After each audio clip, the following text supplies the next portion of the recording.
Pernah tak korang terfikir kenapa ada orang kaya yang pilih nak nampak macam orang biasa je? Kalau korang perasan, ada sahaja orang yang sebenarnya kaya raya tapi tak tunjuk pun kekayaan mereka. Bukan sebab tiada duit, tapi sebab dorang ada alasan yang sangat kuat untuk hidup sederhana. Nak tahu apa sebabnya? Dalam video ni kita akan bongkar sebab utama kenapa orang kaya pilih untuk hidup sederhana dan nampak macam orang biasa.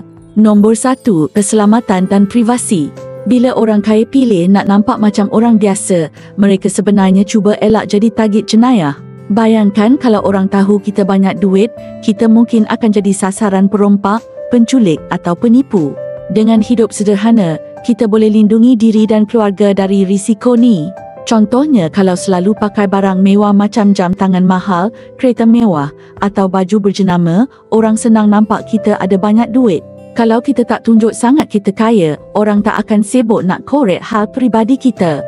Nombor 2, ingin merendah diri. Orang kaya yang pilih nak nampak macam orang biasa atau hidup sederhana selalunya buat begitu sebab mereka nak tunjukkan sikap rendah diri dan harga nilai moral yang penting. Dengan tidak menonjolkan kekayaan, kita boleh tunjukkan yang kita tak lupa asal-usul kita dan masih menghargai nilai-nilai rendah diri. Ini boleh buat orang lain rasa lebih selesa dengan kita dan senang untuk bergaul. Orang yang hidup sederhana walaupun kaya selalunya hargai kerja keras dan kebijaksanaan dalam mengurus kekayaan. Bila kita tak pamer kekayaan, kita boleh elakkan orang lain daripada rasa cemburu atau iri hati. Nombor 3, elak permintaan duit. Orang kaya yang nampak macam orang biasa boleh elak daripada permintaan duit yang berlebihan dari orang sekeliling. Ini penting untuk jaga kesejahteraan mental dan hubungan sosial. Bila orang tahu kita kaya, ramai yang akan datang minta bantuan kewangan. Kadang-kadang permintaan ni boleh jadi terlalu banyak sampai kita rasa tertekan. Nombor 4, kebebasan kewangan. Orang kaya yang pilih nak nampak macam orang biasa boleh fokus lebih pada kebebasan kewangan. Ini penting untuk memastikan kekayaan mereka kekal dan bertambah secara berterusan. Dengan hidup sederhana, kita boleh lebih fokus terhadap pelaburan yang bijak.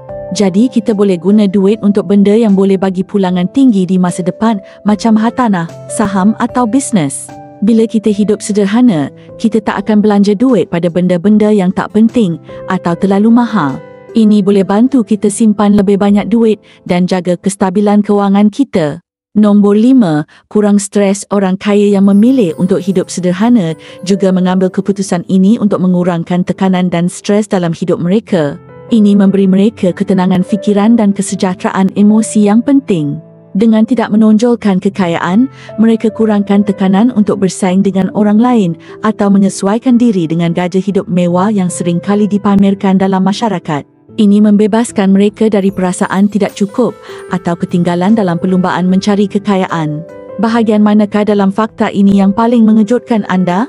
Tinggalkan komen di bawah dan jangan lupa untuk subscribe untuk lebih banyak fakta menarik.